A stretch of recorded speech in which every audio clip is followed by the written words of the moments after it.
Abra sua Bíblia comigo no segundo livro dos Reis. Nós vamos dar sequência ao texto da semana passada. Segundo livro dos Reis, capítulo 6, a partir do verso 24. Segundo Reis, capítulo 6, a partir do verso 24, e nós vamos ler até o capítulo 7, o verso 2.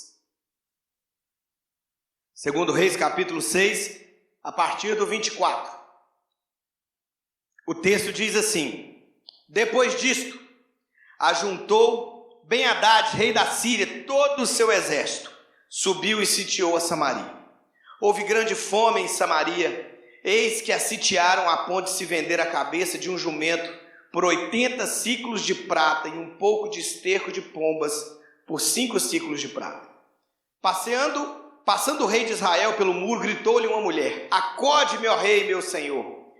E ele lhe disse: se o Senhor não te acode, de onde te acudirei eu? Da eira ou do lagar?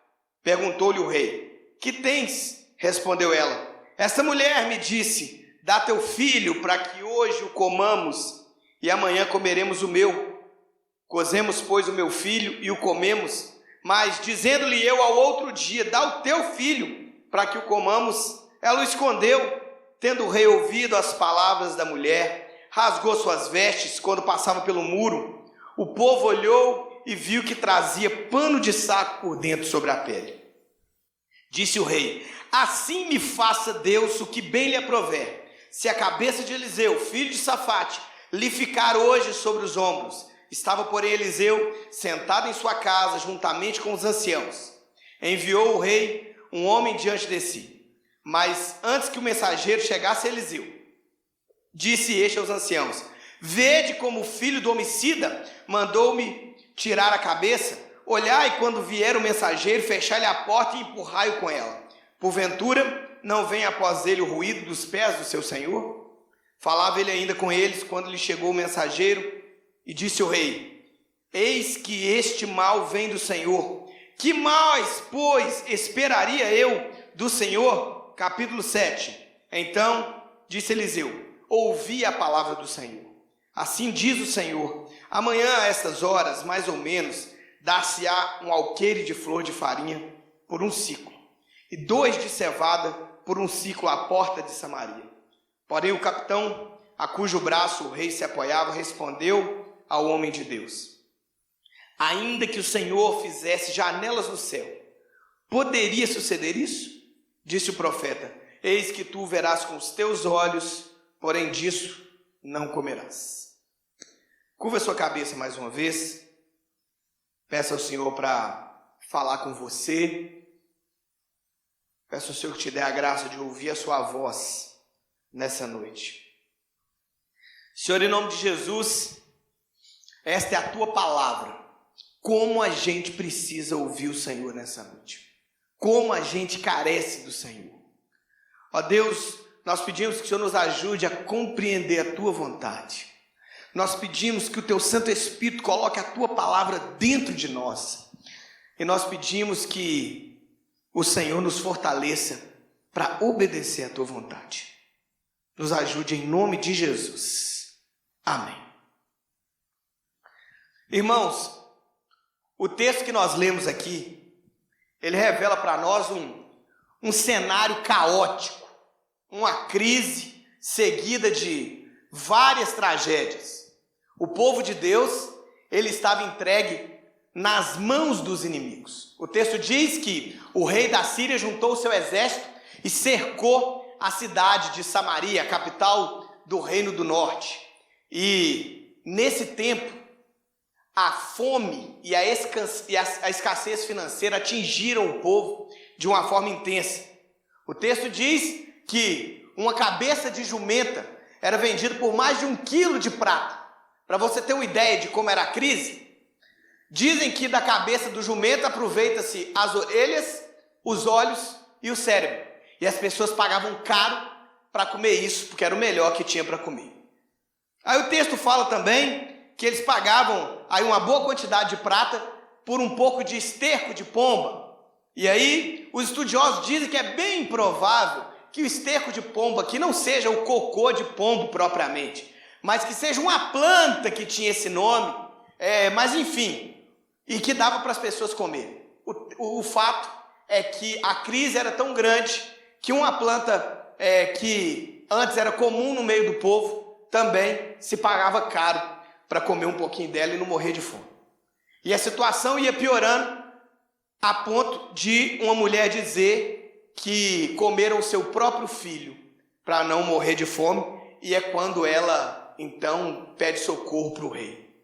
O texto mostra a crise financeira, o texto mostra a escassez, o texto mostra a angústia, o desespero, né? O rei rasga suas vestes, esse sinal claro de aflição do rei. E no meio de tanta coisa ruim acontecendo, esse texto, ele traz um motivo para nós. Por que tanta coisa ruim estava acontecendo? Porque uma tragédia tamanha no meio do povo escolhido de Deus. E aí quando a gente vai então analisar aquele contexto, a gente se lembra que Samaria era a capital do Reino do Norte. O Reino do Norte, o reino do povo de Deus naquele tempo já estava dividido.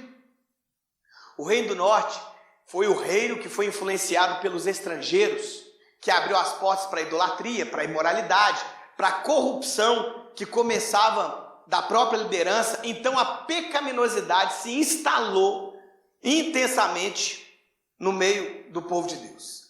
Mesmo em meio à rebeldia, mesmo em meio a essa dureza, Deus enviou muitos profetas para alertar o seu povo, assim como enviou Eliseu, como nós estamos vendo no texto em questão aqui. E a gente já viu em outros dias como o tempo do ministério de Eliseu foi mesmo um tempo de frieza, foi mesmo um tempo de dureza, foi mesmo um tempo de rebeldia do povo com relação ao Senhor. E aí o que nós percebemos é que toda essa tragédia na vida do povo era uma resposta ao estilo de vida que eles estavam vivendo. Toda essa tragédia na vida do povo era justamente a consequência do pecado no qual aquele povo estava vivendo. Nós vimos aqui um povo entregue nas mãos dos inimigos, nós vemos aqui um povo passando fome, nós vemos aqui um povo que chegou a comer os próprios filhos. A gente podia se lembrar, por exemplo, lá de Levítico, capítulo 26, onde são anunciadas as maldições caso o povo de Deus se rebelasse contra ele. Eu vou ler apenas alguns versículos para você. Levítico capítulo 26, a partir do 23, ele diz assim: se vocês não se corrigirem e não se voltardes a mim e andardes contrariamente comigo, eu também serei contrário a vós. Eu mesmo ferirei 7 vezes mais por causa dos vossos pecados, e vocês serão entregues nas mãos dos inimigos. E quando eu vos tirar o sustento de pão, 10 mulheres cozerão o vosso pão num só forno, e vos entregarão por peso. Comereis, porém não vos fartareis. Aí lá na frente, no verso 29, ele diz assim: e comereis a carne dos vossos filhos e das vossas filhas. O que nós percebemos aqui é que uma das maldições, quando o povo de Deus se afastasse, se rebelasse, se voltasse contra ele, era que eles estariam nas mãos dos inimigos, é que eles comeriam os próprios filhos e é que eles passariam fome, uma escassez terrível. Exatamente o que está acontecendo aqui no texto. Para você ter uma ideia, nós não sabemos ao certo quanto tempo durou esse cerco, mas Samaria era uma cidade fortificada, com muralhas muito grandes. Então o exército da Síria cercou a cidade, ninguém entrava, ninguém saía. A cidade de Samaria dependia de um suprimento que vinha de fora, e a comida não chegava, a água não chegava. Então eles começaram a viver daquilo que eles tinham dentro, mas à medida que o tempo foi passando, a escassez foi aumentando, a ponto de chegar na situação que nós acabamos de relatar aqui. Então, à medida que essa fome foi intensificando, a ideia era que o povo de Samaria ele fosse destruído a partir de dentro, porque à medida que eles ficavam sem suprimentos, eles iam perecendo, se enfraquecendo e se tornariam de fato uma presa fácil para o inimigo. E aí, irmãos, nós vamos então analisar o texto aqui E nós vamos perceber o que acontece com o povo de Deus quando o povo de Deus está entregue ao pecado. O texto aqui tem 2 divisões. Ele podia ter 8, só que aí eu ia ficar aqui até amanhã. Então as outras eu falo semana que vem, né? Ô Ju, é porque eu não consigo pregar 1h30 igual Cezinha. Vocês viram a Juliana ali, gente, irmã do Cezinha? Eu não consigo pregar 1h30 igual ele, né? Aí eu vou dividindo assim. Mas vamos lá. O que acontece com o povo de Deus quando ele está entregue ao pecado? O texto começa dizendo aí, depois disto, verso 24, ajuntou Ben-Hadad, rei da Síria, todo o seu exército, subiu e sitiou a Samaria. Como nós vimos aqui, o povo estava nas mãos dos inimigos por um longo tempo. A primeira coisa que o texto mostra para nós aqui é que quando o povo de Deus se rebela contra o Senhor, ele é entregue nas mãos do inimigo.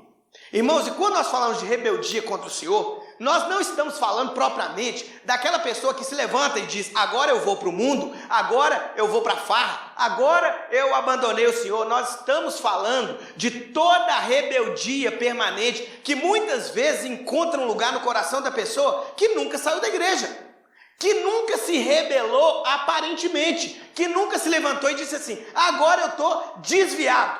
Não era esse o caso do povo aqui.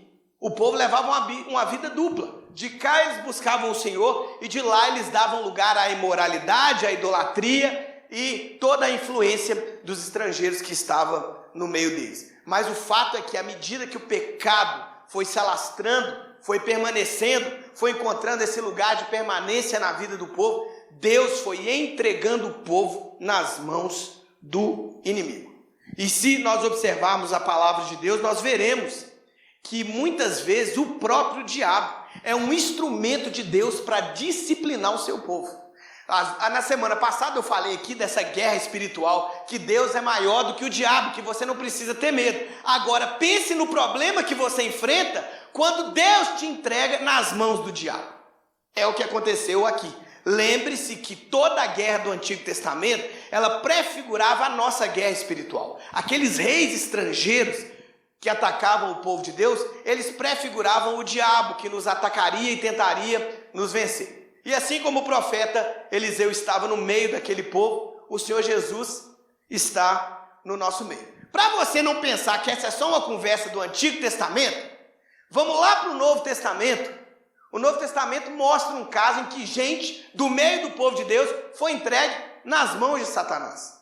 Quero ler para você aqui rapidamente, 1 Coríntios capítulo 5, a partir do verso 3, o texto diz assim, Paulo falando para a igreja de Corinto, eu na verdade, ainda que ausente em pessoa, mas presente em espírito, já sentenciei, como se estivesse presente, que o autor de tal infâmia, em nome do Senhor Jesus, seja reunidos vós e o meu espírito com o poder de Jesus nosso Salvador, preste atenção nisso aqui, entregue a Satanás para a destruição da carne, a fim de que o espírito seja salvo no dia do Senhor Jesus. Irmãos, o que está acontecendo aqui? Primeiro, não é espiritismo, né, que o apóstolo Paulo fala, reunidos vós e o meu espírito. Aqui o apóstolo Paulo está querendo dizer que o mesmo espírito que estava com o povo de Corinto, no dia que eles reuniram-se para tratar o pecador lá, é o espírito que estava no apóstolo Paulo, que naquela ocasião estava longe,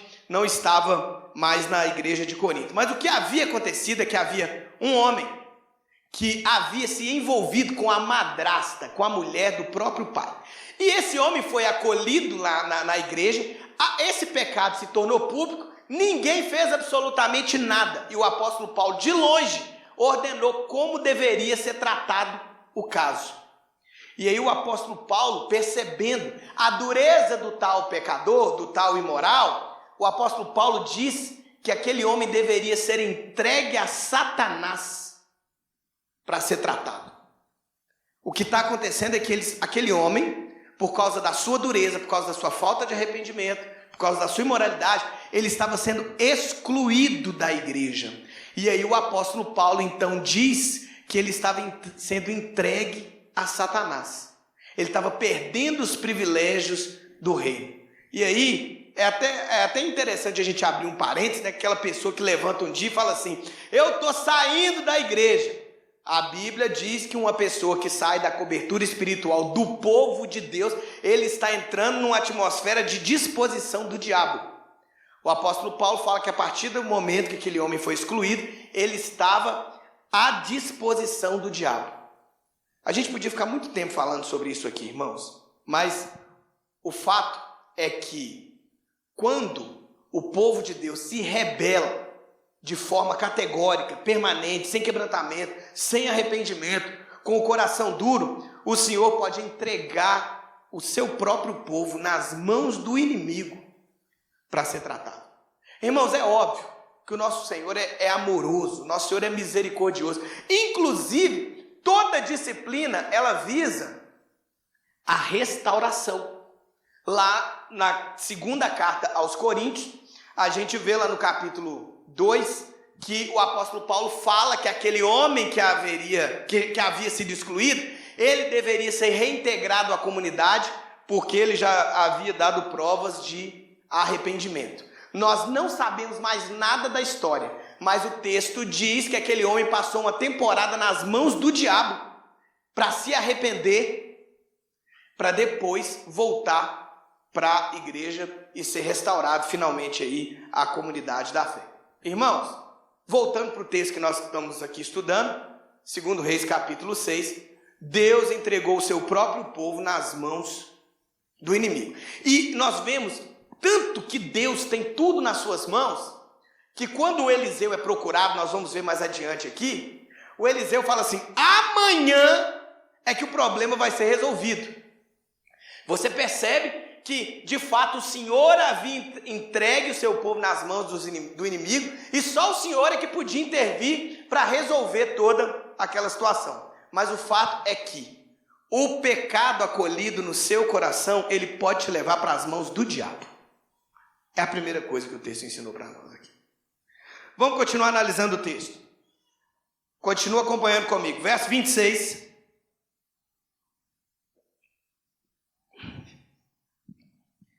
Ele diz assim: passando o rei de Israel pelo muro, gritou-lhe uma mulher: acode-me, ó rei, meu senhor. E ele lhe disse: se o Senhor não acode, de onde te acudirei eu? Da eira ou do lagar? Perguntou-lhe o rei: que tens? Respondeu ela: essa mulher me disse: dá-me o teu filho para que hoje o comamos e amanhã comeremos o meu. Cozemos, pois, o meu filho e o comemos, mas dizendo-lhe eu no outro dia: dá o teu filho para que comamos, ela o escondeu. Tendo o rei ouvido as palavras da mulher, rasgou suas vestes quando passava pelo muro. O povo olhou e viu que trazia pano de saco por dentro sobre a pele. Disse o rei: assim me faça Deus o que bem lhe aprover, se a cabeça de Eliseu, filho de Safate, lhe ficar hoje sobre os ombros. Irmãos, perceba aqui que o texto já provou para nós que aquela situação desesperadora, ela tinha uma razão: o pecado no meio do povo. E agora nós vemos o rei passando pelo muro da cidade e uma mulher então grita por socorro. Quando aquela mulher pede socorro, ele usa aqui uma frase, ele fala assim: de onde é que eu vou te acudir? Da eira ou do lagar? Porque a eira era o lugar em que eles debulhavam e armazenavam o trigo, os grãos da colheita. O lagar é onde eles pisavam as uvas, e era uma base da alimentação do povo de Deus, o cereal e o vinho. O que aquele homem queria dizer para ela é o seguinte: se você quer comida, não tem jeito, eu não tenho nem o que comer e nem o que beber, eu não posso te ajudar. E aí ele ainda fala: se Deus não quer te ajudar, e aí a gente vai entender isso um pouco melhor, tampouco eu. Mas quando ele diz isso, o que ele está falando aqui é exatamente isso: aqui não tem comida, aqui não tem bebida, eu não posso fazer nada por você. Mas então, irmãos, ele usa uma frase aqui, porque ele fala assim: se o Senhor não te acode, eu vou te acudir. Irmãos, aqui na língua original, a ideia aqui é que o rei se depara com aquela tragédia, o rei se depara com aquela situação que só piorava, o rei se depara com pessoas que mataram os próprios filhos para comer, e o rei, então, ele culpa a Deus. Se Deus não está resolvendo o que está acontecendo, mas a ideia aqui não é de questionar, a ideia aqui é de culpar. Irmãos, o que nós percebemos, como eu disse, é que tudo o que estava acontecendo por causa do pecado. E aí o que nós vemos aqui na vida do rei, que era o representante do povo até então, nós não vemos quebrantamento, nós não vemos arrependimento, nós não vemos uma oração de humilhação, nós não vemos uma oração de conserto, de reconciliação, de mudança de vida. O que nós vemos é um homem tentando achar o culpado. Irmãos, a situação cada vez pior, a fome, a miséria, a morte assolando a cidade, e o rei não consegue enxergar que tudo aquilo era por causa do pecado e estava tentando achar um culpado. Segunda coisa que o texto ensina para a gente aqui é que o pecado te leva para a dureza do coração. Dureza do coração. Irmãos, e a gente percebe que essa dureza, ela vai se acentuando, não só quando o rei tenta culpar o próprio Deus, ao invés de reconhecer que eles estavam colhendo o que eles mesmos plantaram e precisavam de arrependimento. Perceba comigo aqui, que aí no verso 31, ele fala assim: assim me faça Deus, o que bem lhe aprover, se a cabeça de Eliseu, filho de Safate, lhe ficar hoje sobre os ombros. Porque agora, ele olha e fala assim, a culpa é de Eliseu. Você percebe lá no verso 33, que na conversa com o profeta Eliseu, tem uma palavra do rei assim: o que eu vou esperar mais do Senhor? A ideia aqui é que o profeta Eliseu já tinha antes dito que o povo deveria esperar o Senhor agir. E o rei, quando ele percebe a tragédia, ele fala assim: nós vamos esperar mais o quê? Nós estamos aqui ouvindo esse profeta, nós vamos esperar mais o quê? E aí ele, no desespero, ele fala assim: nós vamos mandar matar o profeta. Porque ele entendia que a situação só piorava porque eles estavam ouvindo o profeta e não tomavam uma atitude. Então, ora ele culpa Deus, ora ele culpa o profeta, mas jamais ele olha para si mesmo e fala assim: a gente precisa mudar de vida. O pecado se instalou nessa nação, nós estamos longe do Senhor, a gente precisa de arrependimento. Nós precisamos remover isso da nossa vida, porque nós estamos aqui colhendo o que a gente plantou. Em nenhum momento você vê isso. Por quê? Porque à medida que o pecado se instala na sua vida, o seu coração se endurece. E um dos sinais mais claros de dureza de coração é quando você enxerga o erro de todo mundo, é quando você consegue encaixar a culpa em todo mundo, é quando você consegue escolher culpa para todo mundo, menos para você. Há poucos dias eu li uma frase, eu esqueci de quem, mas que o escritor dizia assim: eu queria odiar os meus pecados tanto quanto eu odeio o pecado dos outros. Porque é muito fácil você achar o culpado, é muito fácil você achar o erro nos outros, é muito fácil você levantar um tom acusatório para dizer que a culpa é de fulano, de ciclano, que a culpa é da sua esposa, é do seu marido, que a culpa é do pastor, é do presbítero, é do fulano de tal, que a igreja está assim por causa de fulano ou por causa de ciclano. Irmãos, um dos sinais claros de dureza do coração é quando você não enxerga a sua própria falha, não enxerga seu próprio pecado, não enxerga a sua necessidade de arrependimento, mas tem muita facilidade em mostrar onde as outras pessoas podem estar errando. O pecado endurece o coração. Irmãos, o pecado endurece o coração de várias formas. Continua acompanhando o texto aí comigo. No capítulo 7, olha o que acontece.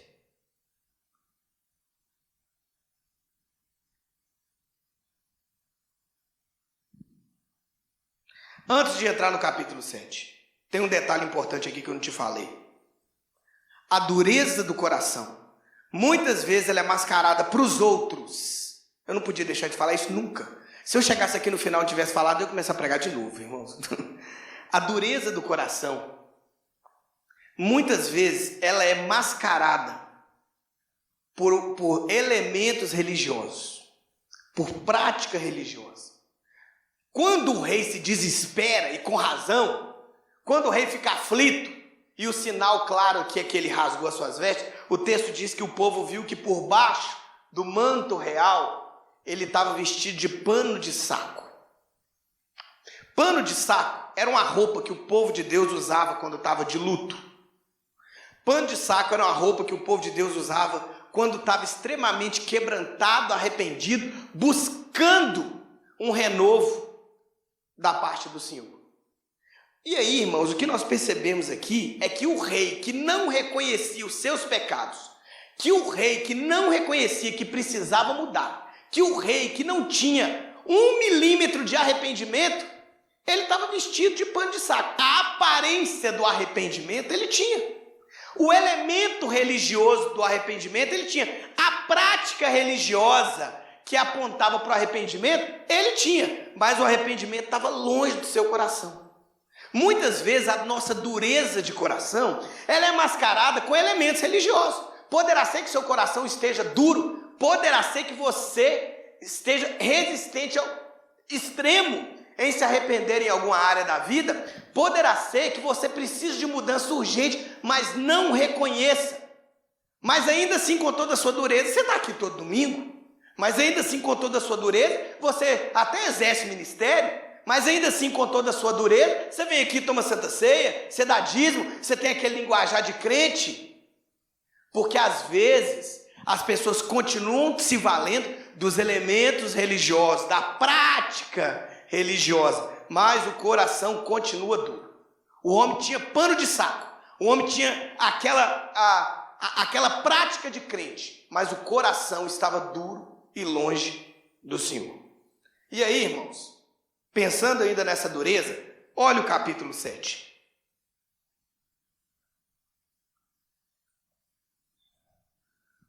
No capítulo 7, no verso 1 e no verso 2, ele diz assim: Então disse Eliseu, ouvi a palavra do Senhor. Assim diz o Senhor, amanhã a estas horas mais ou menos, dar-se-á um alqueire de flor de farinha por 1 siclo, e 2 de cevada por 1 siclo, à porta de Samaria. Porém, o capitão, a cujo braço o rei se apoiava, respondeu ao homem de Deus: ainda que o Senhor fizesse janelas no céu, poderia suceder isso? E disse o profeta: eis que tu o verás com os teus olhos, porém disso não comerás. Irmãos, o que estava acontecendo aqui é que o rei enviou um mensageiro até o profeta Eliseu. Aqui, alguns estudiosos entendem que o rei enviou o mensageiro e logo depois o rei chegou. Outros estudiosos entendem que aqui foi só o mensageiro que falou e que o rei não apareceu lá. Mas isso não altera o sentido do texto. O fato é que o profeta Eliseu, ele diz que em 24 horas tudo estaria resolvido. Aquela crise tremenda, aquela escassez financeira, a fome que assolava o povo, ele diz que em 24 horas tudo estaria resolvido. Ele chega a dizer que os preços no outro dia teriam caído pela metade, quando ele fala aqui dos ciclos aqui, dos alqueires de farinha. E aí, o que ele estava mostrando é que no outro dia os inimigos estariam vencidos. O oficial do rei, diante de toda aquela tragédia, de todo aquele caos, de toda aquela fome, o oficial do rei, ele fala assim: ainda que se abrisse janela no céu, a palavra lá no original é comporta. Comporta é aquele dispositivo para segurar a água numa represa, por exemplo.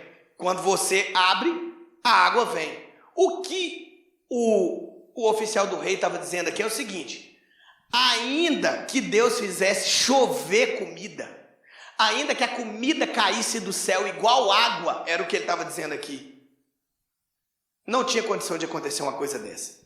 E aqui no original você vê um tom de zombaria. Mas porque de vez em quando a gente é demorado para crer em algumas coisas. Aqui, o texto, você percebe isso. Há um desprezo e uma zombaria. Ele fala, nem que chovesse comida. Isso que você está falando ia acontecer. E aí, quando nós falamos da dureza, irmãos, a dureza do coração, ela também te leva ao desprezo da palavra. O pecado te leva à dureza do coração, como eu disse. A dureza do coração, ela te leva a não reconhecer os seus próprios pecados. A dureza do coração te leva a ser um acusador. E a dureza do coração, ela te faz ser uma pessoa que despreza a palavra do Senhor. Lembre-se que o que Eliseu era para o povo do Antigo Testamento, Jesus é para nós. A palavra que saía da boca de Eliseu era palavra de Deus. E aquele homem despreza e zomba daquela palavra. E aí a gente precisa olhar para a nossa própria vida. E a gente precisa avaliar se a presença do pecado não anda endurecendo o nosso coração para desprezarmos a palavra de Deus. Tem um escritor chamado Warren Wiersbe, que comentando esse texto ele fala assim, a dureza causada pela presença do pecado faz com que o orgulhoso, o egocêntrico, seja ainda mais endurecido, mas faz com que o humilde, o que se submete ao Senhor, seja cheio de fé.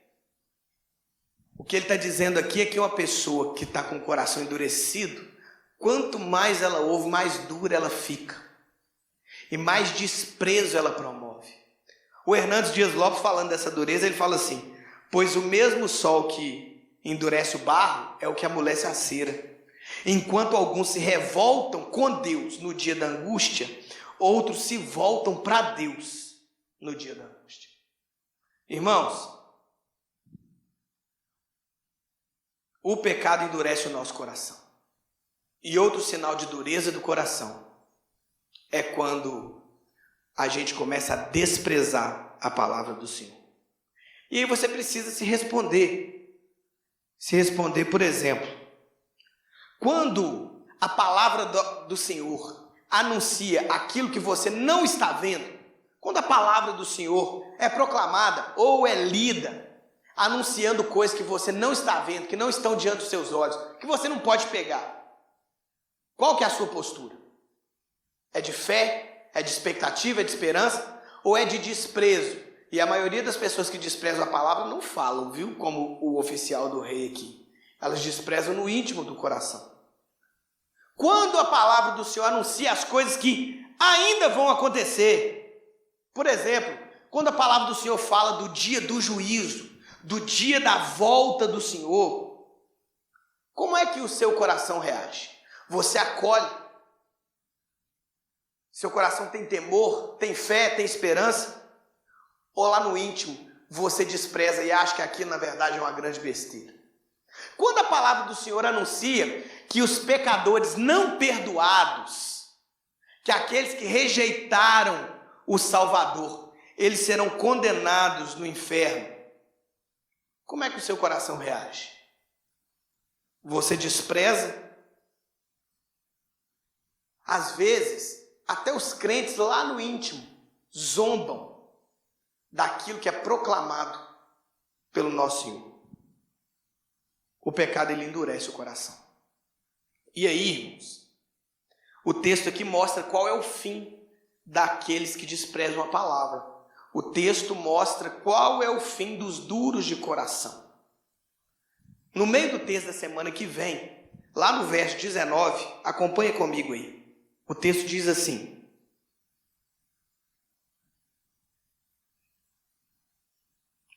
aquele capitão respondera ao homem de Deus, ainda que o Senhor fizesse janelas no céu, poderia suceder isso?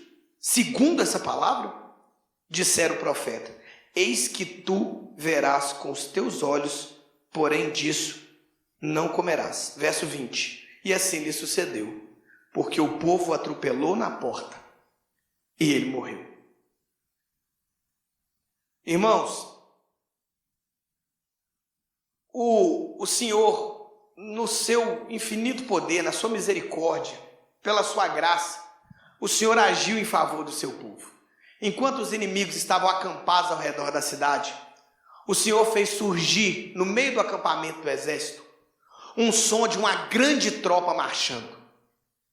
Somando-se a isso, o Senhor fez surgir um som de milhares de cavalos cavalgando e de carros de guerra se aproximando. O rei da Síria pensou assim: o povo de Israel pagou outro exército para lutar contra nós. E à medida que o ruído aumentava, eles tinham a consciência de que era muito mais gente do que eles poderiam enfrentar. E aí o texto diz que o exército da Síria fugiu tão desesperado que largou os bens para trás, largou o suprimento do exército para trás, largou as armas para trás, largou cavalo para trás. E quando o povo de Israel descobriu que o povo da Síria fugiu, eles correram para saquear o acampamento. E nesse movimento de correr para saquear o acampamento, o oficial que zombou e desprezou da palavra do Senhor estava na porta da cidade e morreu atropelado pela multidão. Irmãos, esse caso desse oficial, ele é um prenúncio do juízo que vai vir sobre as pessoas que desprezaram a palavra do Senhor. Aquele homem percebeu que a promessa de Deus se cumpriu.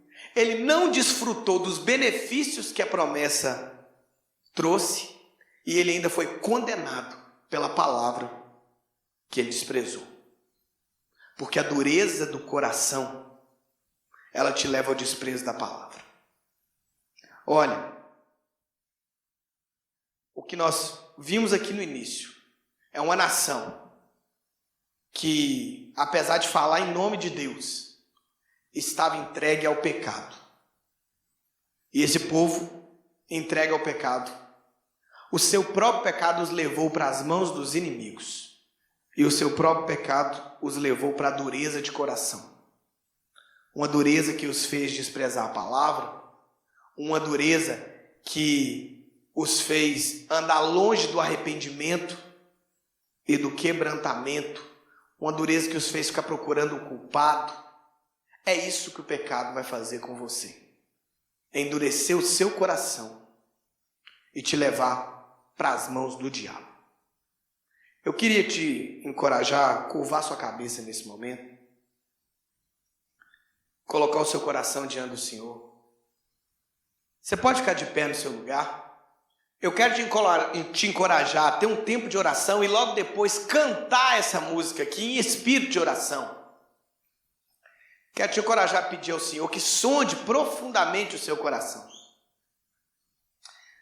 Senhor, em nome de Jesus, ó Deus, essa é a tua palavra que mostra quão amarga, quão dura, quão sofrível é a colheita quando alguém decide se rebelar contra o Senhor.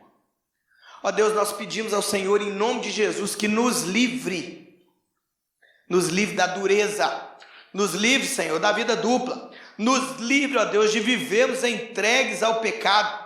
Ó Deus, nos livre, ó Deus, de dar ao pecado um lugar de permanência no nosso coração. Ó Deus, o que nós vimos aqui é que aqueles que se entregaram ao pecado e não se arrependeram, eles foram parar nas mãos dos inimigos. Ó Deus, nós vimos que eles foram parar no estágio de uma dureza intensa de coração. Meu Deus, esse texto está escrito aqui porque o Senhor nos ama. Esse texto está escrito aqui porque o Senhor quer iluminar o nosso caminho. Esse texto está escrito aqui porque o Senhor quer nos dar livramento. Esse texto está aqui porque o Senhor quer que a gente olhe para o erro dos outros e não ande pelo mesmo caminho. Ó Deus, nós queremos clamar ao Senhor que nessa noite haja um profundo convencimento do Teu Santo Espírito na nossa vida. Que o Senhor sonde profundamente o nosso coração. Que o Senhor nos livre dessa dureza. Que o Senhor nos livre de vivermos entregues ao pecado. Nós queremos clamar ao Senhor que o Senhor nos dê um novo tempo de consagração, de rendição, de submissão ao Senhor e à sua vontade. Ó Deus, nós queremos pedir ao Senhor, em nome de Jesus, que nos livre primeiro de nós mesmos, das tendências pecaminosas do nosso próprio coração. Nós queremos pedir ao Senhor que nos livre do diabo, do inimigo das nossas almas. Nós queremos pedir ao Senhor que nos livre da dureza de coração. Nós queremos pedir ao Senhor ajuda nessa noite. Ajuda do Senhor em nome de Jesus.